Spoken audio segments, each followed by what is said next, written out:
Hello, everyone. Welcome to your newest episode of the Cosmic Matrix podcast with your host, myself, Laura Matsu, and my husband, Bernhard Gunther. And on this podcast, we are going to be covering the idea of the golden shadow and why we put people on pedestals only to eventually tear them down later. So we're referring to the psychological concept that's called positive projection. Have you ever noticed that when you fall in love with someone, it feels almost like a spiritual experience, like there's a light around them that nobody else quite has? Or maybe you've discovered a teacher, a mentor, or a public figure whose work just speaks to you, whose words maybe feel like they were written directly to your soul, or maybe even from your own soul. And then you can become almost obsessed with them while maybe also feeling paradoxically envy and resenting them at the same time. Or maybe you've noticed it in a friend that you admire, someone that you admire so much that being around them makes you feel simultaneously inspired and yet somehow also not good enough, like they have access to something that you desperately want, but you can't quite find in yourself. And then maybe you've also noticed what happens when that person that you were idealizing then does something that disappoints you. Or maybe that person just turns out to be a regular, imperfect human being. The person that you maybe fell madly in love with then can become someone you barely even recognize. Or maybe the teacher that you once worshipped then falls down from the pedestal that you actually put them on to begin with. So the intensity of that crash and that moment can be shocking. And for a lot of people, the rage or the grief that they feel is almost out of proportion to what actually happened. So what is going on in those moments? Why do certain people seem to carry such extraordinary light? And why does it devastate us so much when that light goes out? So what if I told you that that light was never actually theirs to begin with, and that glow, that light, that illumination you saw in them, the thing that made them really magnetic to you was actually yours all along. And it contained your own unlived potential, maybe your own buried gifts. It was basically qualities of your own soul, traveling outward and landing on someone else to get them to hold it for you, mainly because you weren't yet strong enough to hold that gold yourself. So that's the topic that we're going to be talking about today. In psychology, this phenomenon is called positive projection, and it's one of the most powerful forces operating in every single one of our lives without exception. It operates in our relationships, our friendships, in the people we're drawn to in general, the heroes we worship, and understanding it and reclaiming it is what will set that light that is held within you free. Before we dive in, I'm just going to give you a quick overview of what we're going to cover in the first hour. So we're going to start at the very beginning. We're going to define what projection actually is, why every single human being does it, and how it's natural. Since everyone does it, it's our psyche's way of trying to make what is unconscious conscious. We're also going to talk about the difference between negative projections, which is the kind we usually hear about, and positive projections, which are going to be the ones we're focusing on today, which is about our inner gold, our light. It's about the qualities we admire, idealize, and tend to chase in other people that we're actually trying to bring back home to ourselves. And then we're going to dive into where do these projections come from. We're going to discuss the mother and father wounds that tend to shape the templates of who we tend to project on, how the life that we're not living tends to find a target outside of us when we don't live that life inwards. We're also going to talk about hero worship, and we're going to look at how we project onto therapists, teachers, mentors, and even our closest friends. And often this is happening subconsciously without awareness that it's even happening. And then we're going to spend quite a lot of time on a big topic and probably the most powerful form and common form of positive projection, which just happens when we fall in love with someone. And this is a very powerful and yet painful experience in a lot of people's lives. We're going to look at why does falling in love often feel like a spiritual or religious experience where you can't sleep, you can't eat, all you think about is them. We're going to look at the impossible demand that we tend to place on people we love where we're basically expecting them to play God for us and what that means. And then we're going to track the full arc of what happens with romantic projection. So first we go into the intoxication of when we fall in love with someone in the beginning, all the way through to what happens when that love spell inevitably breaks and the projections come crashing down. So before we dive in, we don't have any big announcements, but we would like to request that if our podcast has been resonating with you, if you've been finding value in these conversations, we would genuinely love it if you took a moment to leave us a rating or review on Apple Podcast. It only takes seconds, and it really does make an enormous difference in helping other people who are ready for this kind of depth find their way to our work. Okay, so let's get into it. Excellent. So also wanted to say this is a two-part podcast. So if you really want to have access to the second hour, we have now over 170 episodes. Go to my website, veilofreality.com/membership, and you can sign up there to get access to all the second hours of all the podcasts we have done. All right. So let's dive into it with some basic definitions and understandings. Before we dive deeper into this topic of positive projections, let's talk about what is a projection. Now, in psychology, a projection is basically the unconscious process by which we attribute a psychological quality, which can be a trait, an emotion, or an energy that originates actually within ourselves to another person or to the outside world in general. And important to understand is that we do not do this deliberately, but we do it unconsciously. So in other words, when the psyche has material it cannot yet consciously integrate, it tends to externalize it. We see it out there, so to speak, in others before we can truly see it or even own it within ourselves. Now, the question obviously comes up, why do we project to begin with? Carl Jung understood that the ego, which he named as our conscious sense of self, everything we attribute to I meaning as only a small island floating on a vast ocean of unconscious life. So, for example, when we say I like, I think, I want, I feel, and so forth, we're actually speaking only from the superficial ego's perspective of that what we are consciously aware of. In contrast to that, the unconscious contains everything the ego does not yet know. So, meaning the unconscious contains our unlived potential, our disowned parts, our buried emotions. Now, when our unconscious contents become activated, the psyche's first move is always outward. It's a move towards the external world. It projects it onto others around us, onto other people. And it's very important to know that projection does not mean something is wrong with us. This is very important, especially nowadays. We kind of blame people for projecting. But we all project continuously. It's not pathological. Everyone does it. We all do it at all times, for the most part, unconsciously.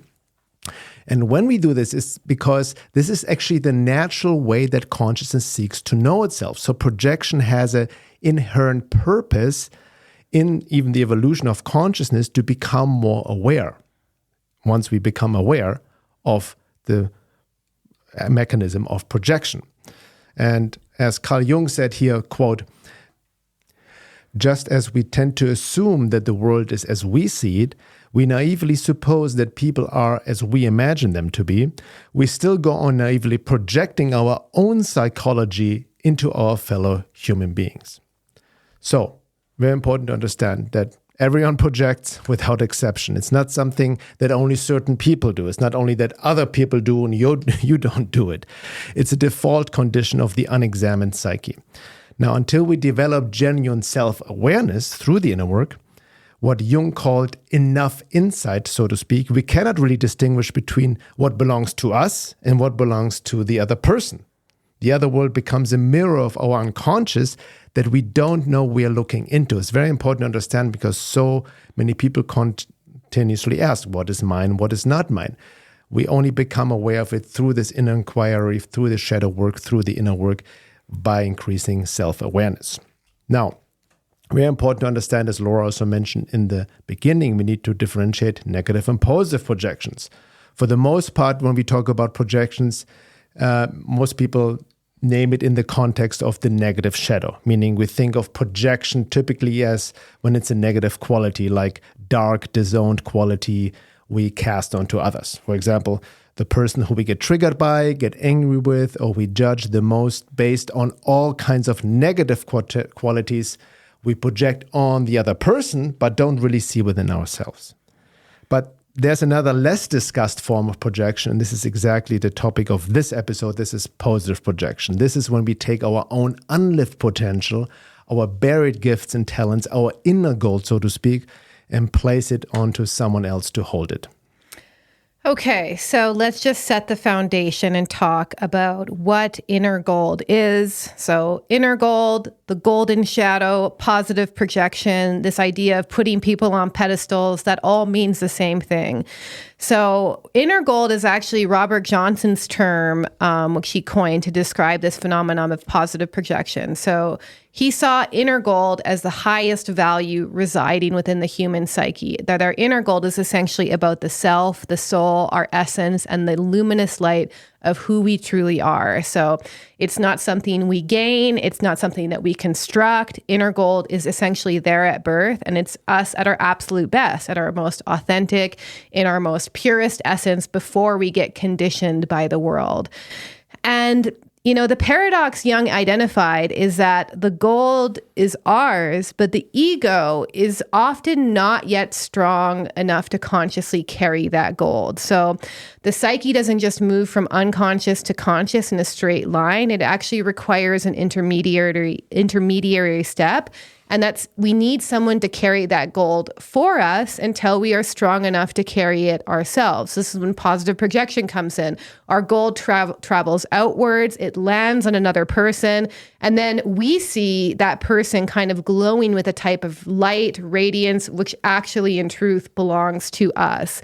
So when we're positively projecting on people, whether that's the person that you fell in love with, or a hero, a teacher, an idol, anyone that you see to be suddenly filled with light, when you're in love, you can't stop thinking about them. And it's very interesting because when you're projecting on that person, their attention will often make you feel like you're on top of the world. And then their disapproval, on the contrary, will crush you.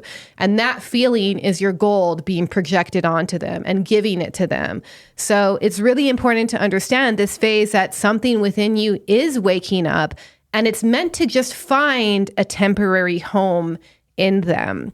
So where do these projections come from? Well, our early relationships are the template, the earliest figures in our lives, especially our mother, father, or anyone who was really taking care of us for those first 15 years, especially. Those become the first people on who we tend to project the archetypal energies of the collective unconscious. So the mother, the great mother, the wise father, the hero, the anima animus, the self, these early imprints become templates for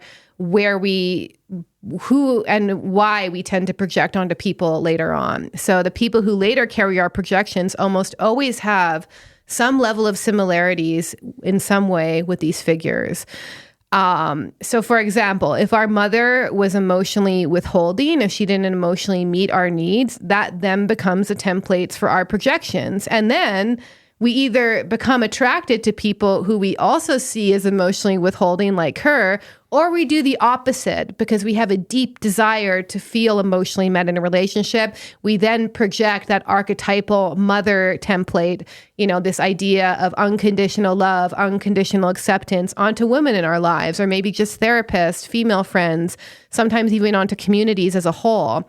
And then if her father was absent, for example, we may also endlessly see emotional absentness in the men that we seek, or on the contrary, we seek the opposite. We seek in men what we didn't get from our father. So we seek protection, we seek recognition.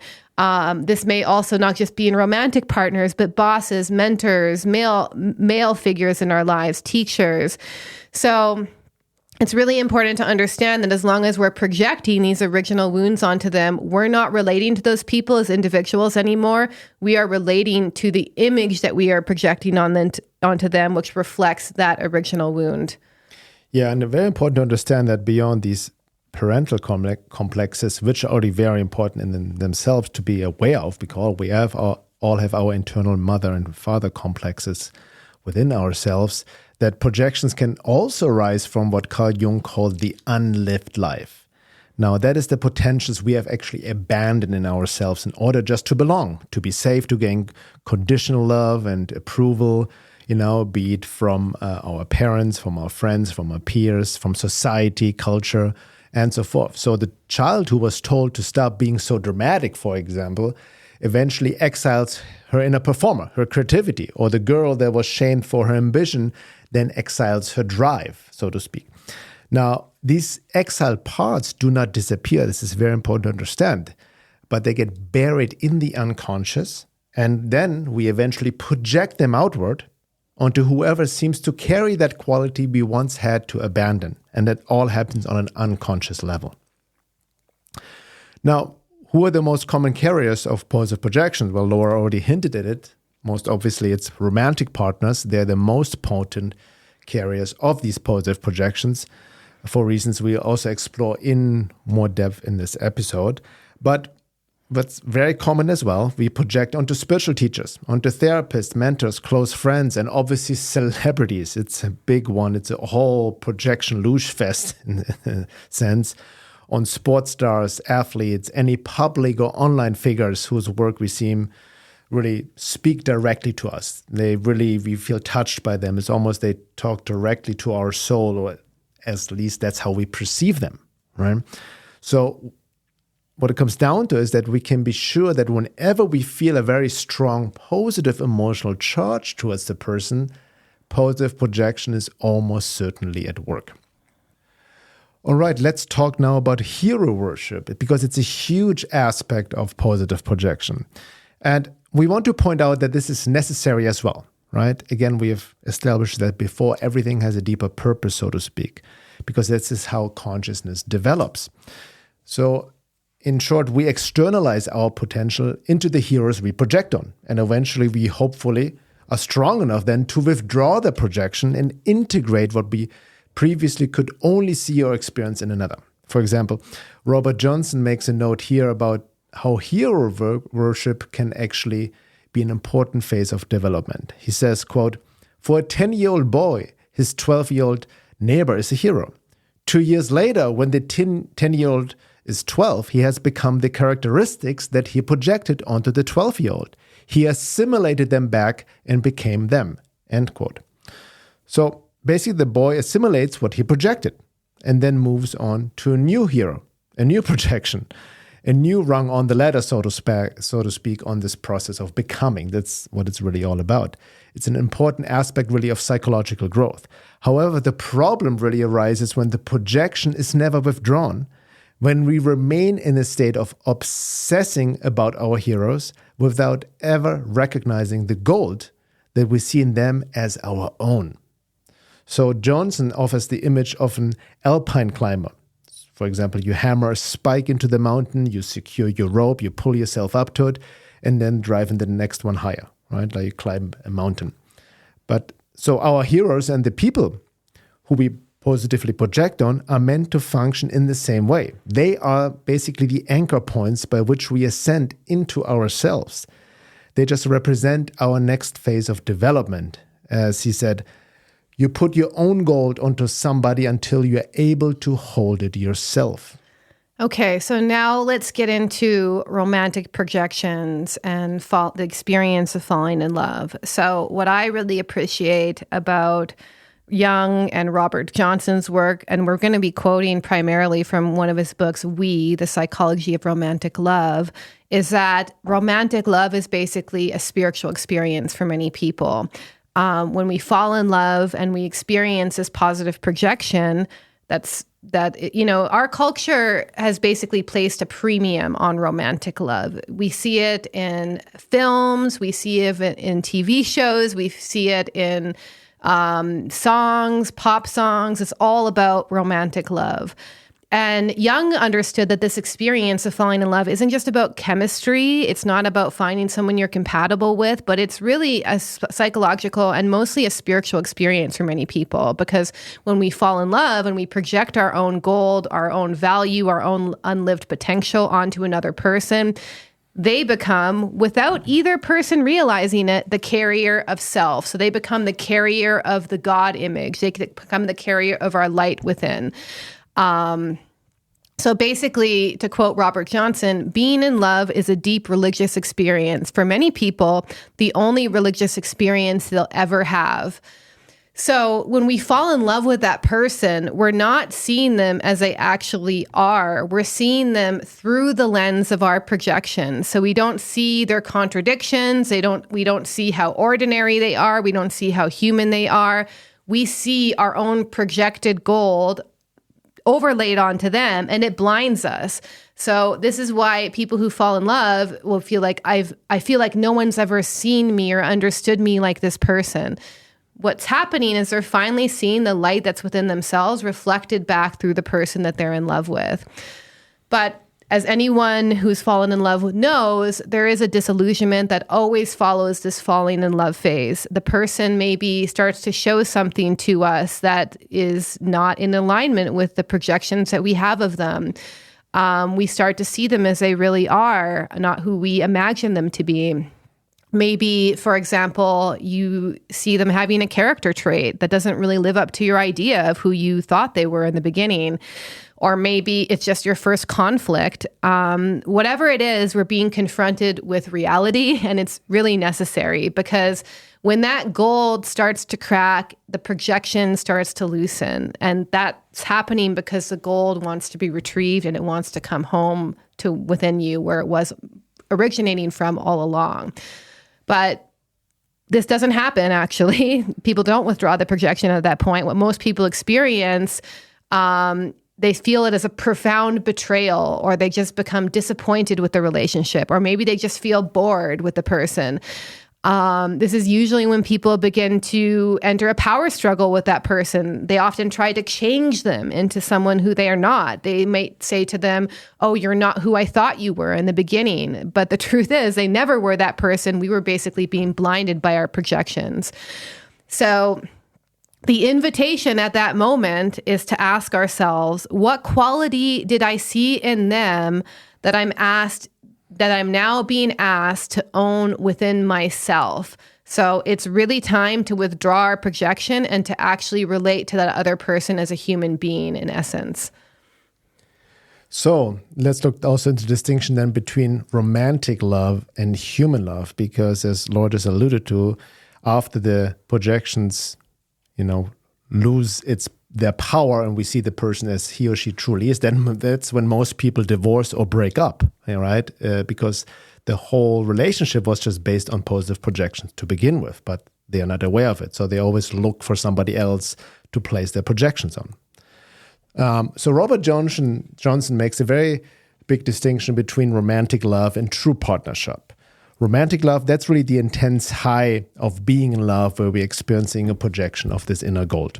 It's very distinct from human love, which is loving someone for who they actually are, including their flaws, their gifts, and the reality of who they are as a person. Now, romantic love is necessary to fall in love with someone, but we have to accept that it is just a temporary phase. It's not sustainable basis for a relationship. And true partnership requires that both people withdraw their projections and learn to love the actual human being in front of them. That's from an archetypal perspective, actually then the true meaning of marriage, right? When you truly love the actual human being in front of you unconditionally. Now, there's another aspect of projection, and that's when we project onto therapists, mentors, and spiritual teachers, which we already alluded to. Carl Jung recognized that the therapeutic relationship is one of the most powerful fields for understanding our projections that exist. Now, Freud called projections transference, and then Carl Jung deepened it by considering it as an archetypal and spiritual event, actually, meaning the client tends to project onto the therapist the archetypal energies of mother, father, wise elder, healer, and rejected aspects of their own psyche. And it is not an accident or a sign that the therapy is not working. So, which means when we can learn to work with these projections by being aware of them, the most profound level of healing can occur. But the projection must be made consciously understood and then obviously consciously returned. And it's really important that this goes both ways, actually. So there's a responsibility that a therapist, a mentor, a teacher has where they might find themselves carrying another person's gold, carrying another person's projection.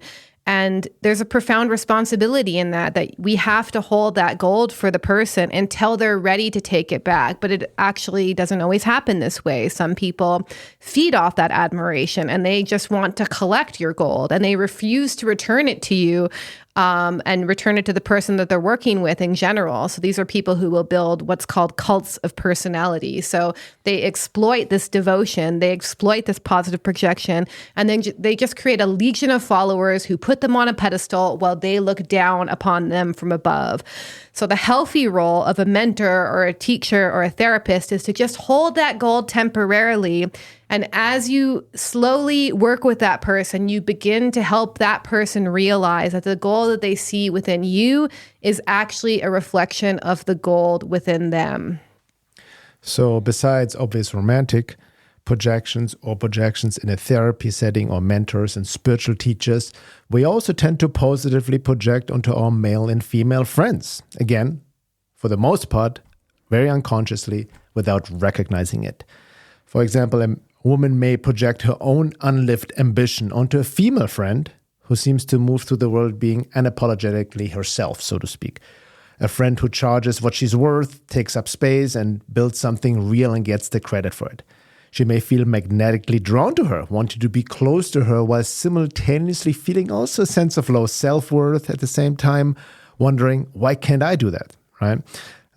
Or maybe it swings into the negative projection, which is also obviously very common, and she becomes to resent her and being envious and so forth, and says she's kind of arrogant or narcissistic and so forth, right? We know all these projections. But she's not really realizing that what disturbs her is not her friend's confidence, but the reflection of her own unlived boldness staring back at her.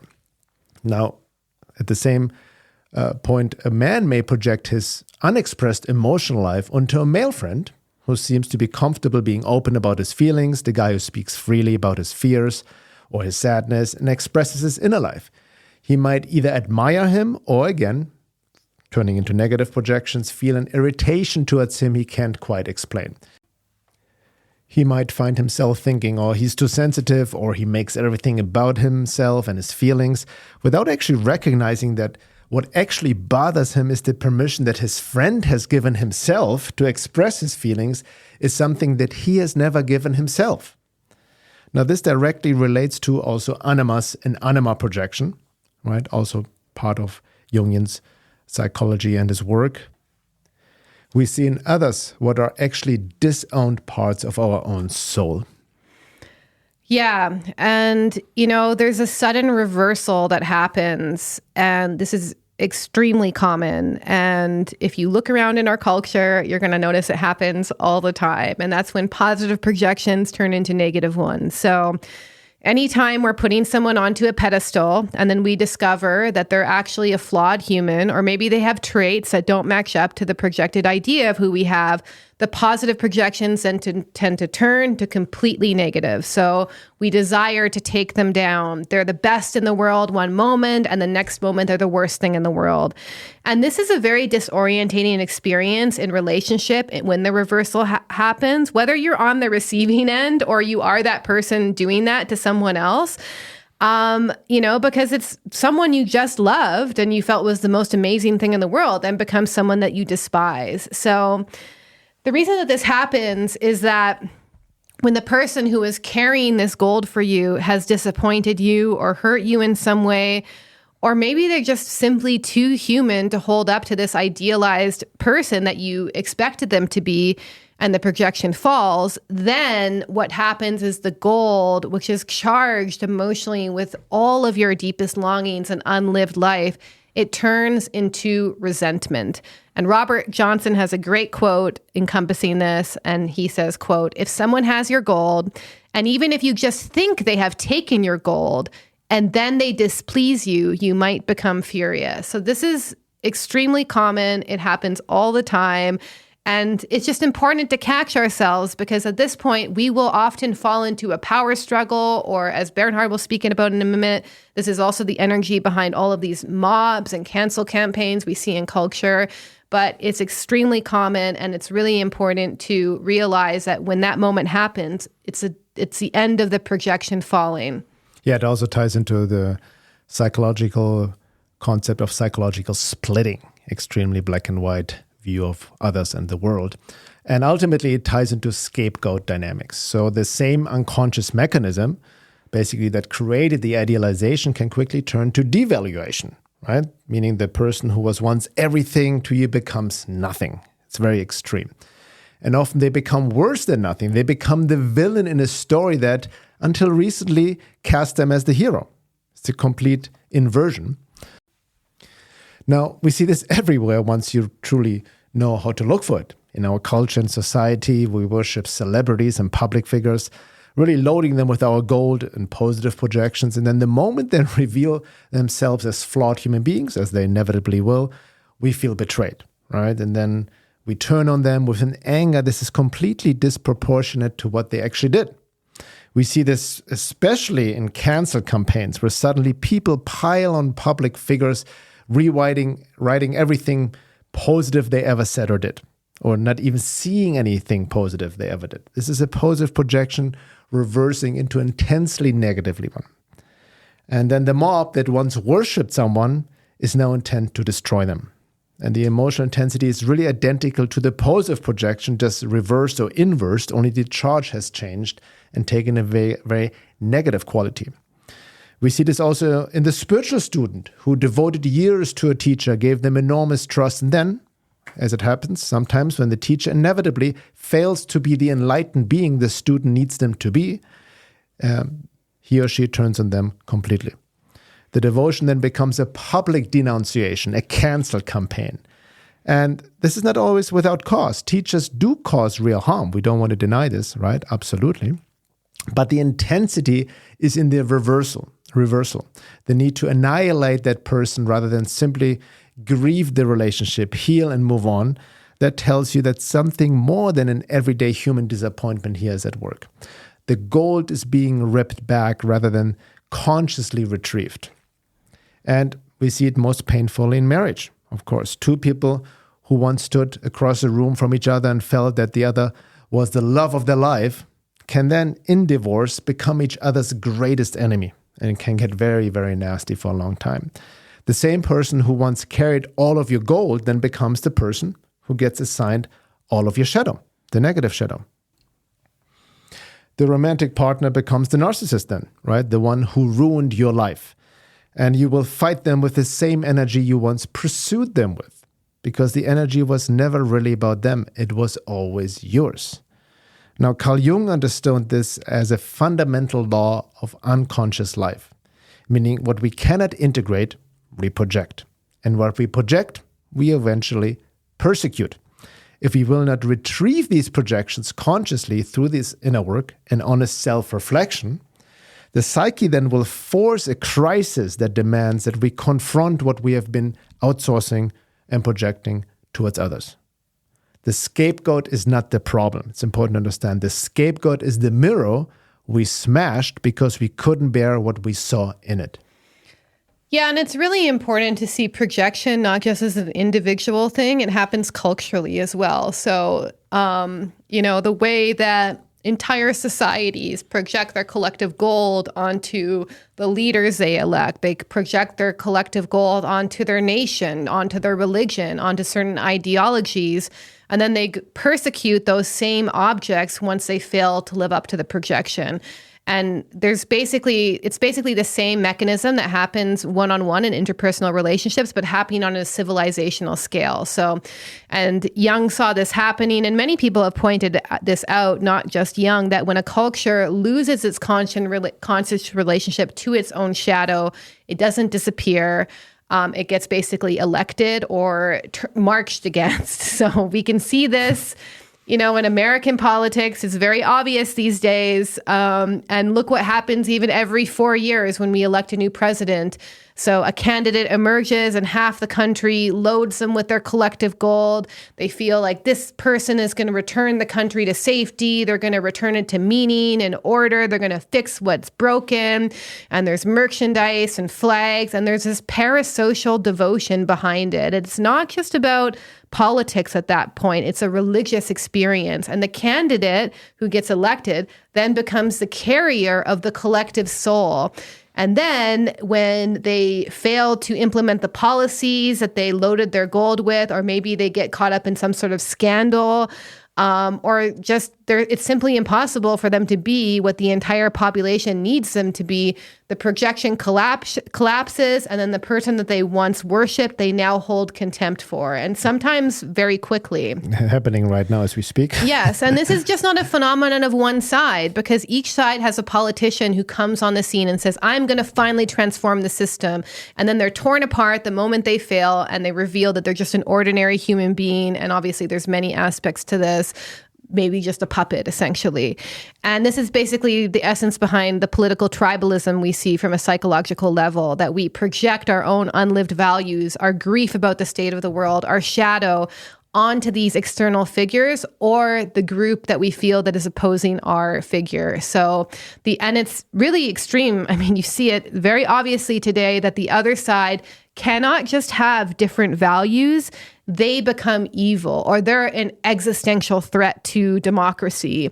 And they become, in the language of projection, the basic carrier of everything we cannot acknowledge in ourselves. So they become the carrier for our capacity for cruelty, for self-interest, while we load our gold, the golden shadow, with the side that we align with. And Jung has this very famous quote where he talked about after World War II that the greatest danger facing humanity was not the atom bomb. It was human beings' inability to recognize their own shadow. And that a nation that's convinced of their own righteousness is unable to see its own darkness. And they're always going to find somewhere to put it. So they'll find a group, a leader, an ideology, an enemy out there. And it will pursue that enemy with the full force of everything it has refused to look at within itself. And so we don't have to go far to see this operating today. Social media is perhaps the most effective projection machine ever invented. Platforms are really algorithmically engineered to amplify emotional charge and create this environment where we see this scapegoat dynamic playing out in real time at a global scale with millions of people participating in it and no one actually pointing out the elephant in the room. And then the public figure, is identified as a carrier of the collective shadow. And then the pile-on begins. And then, people who have never even met this person and know nothing about them, so sometimes we even elevate like people who are complete strangers and they just go viral, right? And then we participate in their destruction with an intensity that has nothing to do with the actual offense that they did, because a lot of times we didn't even know this person. They have no relationship to us. We're just participating in what's called the Lustfest, right? But it's just a relief because we finally have somewhere to put something that we cannot face in ourselves. And then a week later, the internet forgets, and then it happens to someone else. There's a new person who we're outraged about, and we pile on them, and it repeats ad infinitum.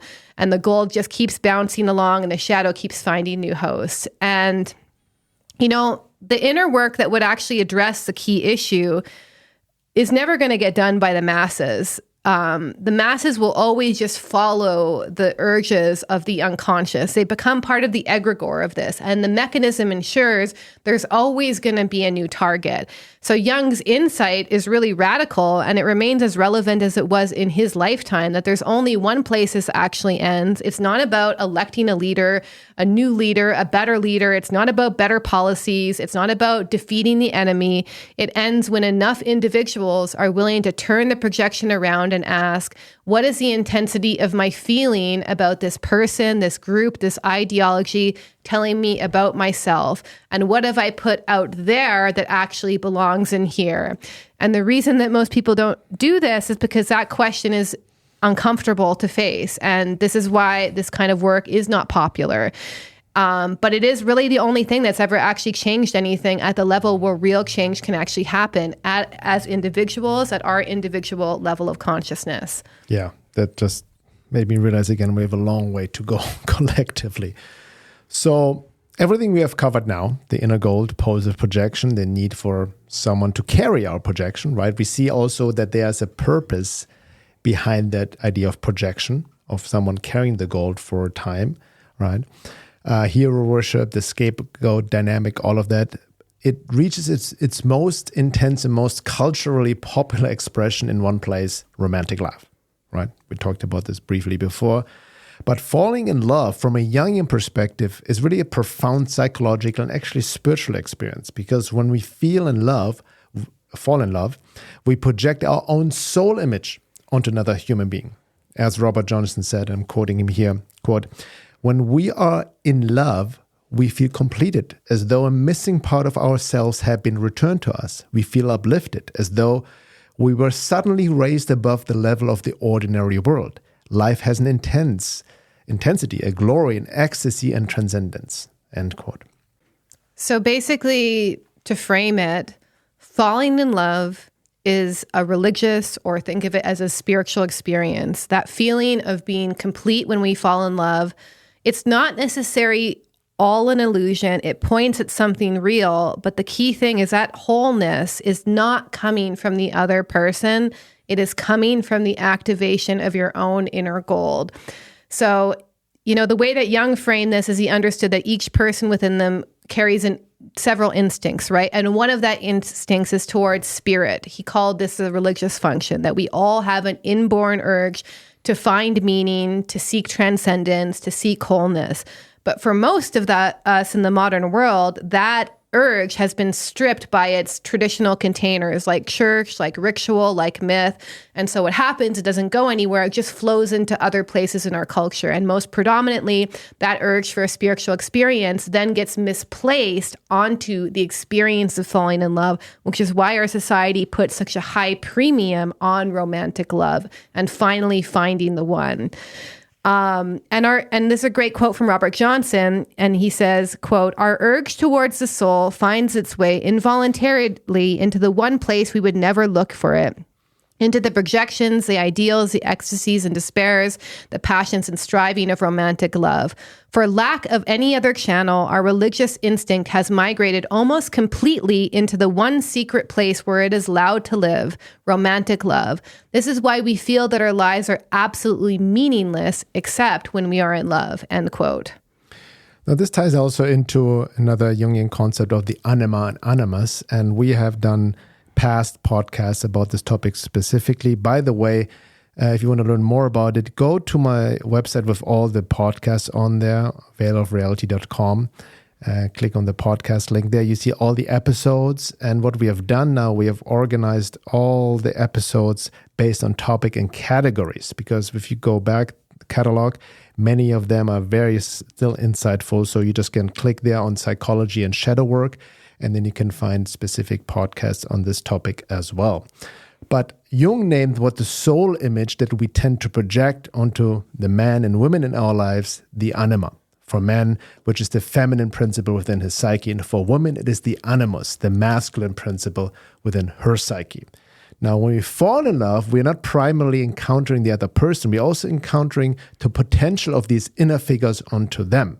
Meaning when a man falls in love with a woman, he experiences his anima projected in the other woman. Conversely, when a woman falls in love with a man, she projects her animus onto the man, and he reflects that back. So, in a sense, as Robert Johnson said, romantic love always consists in the projection of the soul image. When a woman falls in love, it is the animus that she sees projected onto the mortal man before her. And when a man drinks of the love potion, it is the anima, his soul, that he sees superimposed on a woman. But it's important to understand that this is then not the other person, him or herself. They are not the source of that. That's why it's so important to understand anima animus projections and retrieving those projections. Yeah, and it really sets them up for an impossible demand, and it sets them up for failure, basically, because we've loaded this person that we're in love with our spiritual aspirations. What happens is that we inevitably begin to make demands on them that no human being could ever fulfill. This is when the power struggle relationship happens, and we say, why can't you be more like this? Why can't you be more like this? And we don't know this is happening. It's all happening unconsciously for the most part. But because we're basically asking them without explicitly saying this, why can't you be the incarnation of God for me? Why can't you keep me happy? Why can't you keep me whole? Why can't you make my life complete? Why can't you ensure that all the positive feelings and this high of a spiritual experience that I'm getting from being in love with you never ends?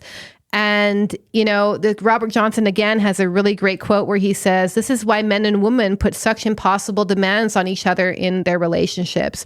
We actually believe unconsciously that this mortal human being has a responsibility for making our lives whole, keeping us happy, making our lives meaningful, intense, and ecstatic. So this is where we've arrived, this intensity of falling in love, this obsession we feel when we meet someone, that feeling of completion. It's really important to understand it's not what our culture tells us it is. This is so culturally supported that you really have to go against everything you're being trained to believe, that life is just meant to be about meeting the one, this fairy tale romance, and you're meant to just live happily after, and you're meant to stay in this state forever. That true love is not about just finding your perfect match. It's really this experience where you're meeting someone as a human being. And this romantic phase that happens is a projection of your own soul image onto another human being. And the thing that movies don't always show is that this love potion that we're drinking from will always wear off. The spell will eventually break. And the question is not whether the romantic projection will end. They definitely will. The question is, what are you going to do with it when it does? Are you just going to leave the relationship and find someone new? Are you going to try and manufacture that feeling back by reading books about how to get the romance back, or going on a romantic couples retreat? Or maybe you're going to do something more radical, which is what we're going to dive into in the second hour. Are you going to take that gold you were projecting on them back? And are you going to be able to love this person human to human while appreciating them for who they actually are and not who you imagine or want them to be? So in part two, and again, if you want to listen to part two, please go to veilofreality.com/membership. We always have a part two for every single podcast. We're going to go straight into what happens when that spell breaks, why this moment, it does not mean the relationship needs to end. It's not a disaster, but it's essentially a doorway to deeper levels of consciousness. And what does it really mean to take those projections back and to really bring your soul back home into the heart where it belongs, and how to stop giving it into every other place you've been giving it away. So we're going to walk through that step by step, exactly how to do it. Thank you so much for listening. We will see you on the second hour.